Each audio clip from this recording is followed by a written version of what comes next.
Hiya Chris, great to meet up with you and spend some time in the new teaching studio. I've really enjoyed it as much as I did. I've got some really good work and productive work done. Just a quick recap on the key points that we covered, just a couple of issues really. First of all, that old one of accumulator 3 rolling or loading too much too soon. Hands working upwards and away from you a little bit early in the piece, meaning that the shoulders do not turn at 90 degrees to our inclination to the ground in the early part of the takeaway.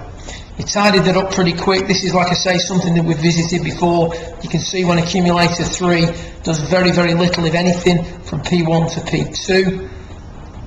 The hands and the shaft and the club head work up the plane much better to P2.5, and the pitch of the shoulders is significantly improved. So that was the first protocol.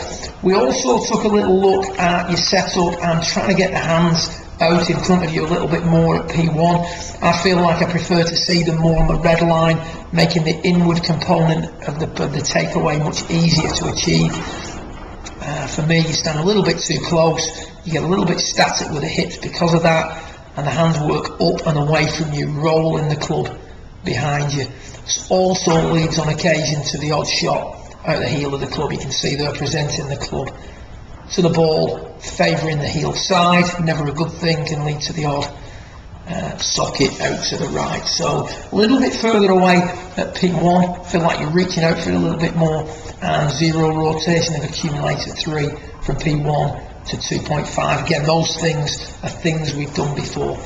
Whenever we roll 3 too much on the way back, we tend to find that we've got a high rate of closure on the way through. You can see also that the position of that right elbow gets a little bit behind the right hip, and from there we've got to make a little bit of an overhand sort of pass at it, right hand working over. You can see the P8 happening a little bit too soon, and then at P9 when the right arm's parallel, we've got the line of compression shifted quite dramatically to the left, club face closed down quickly, and if we get rid of those lines, we've also got the back of the right hand wrapping over the left, again quite significantly. The feeling here was that the arms were like steel rods on the way through.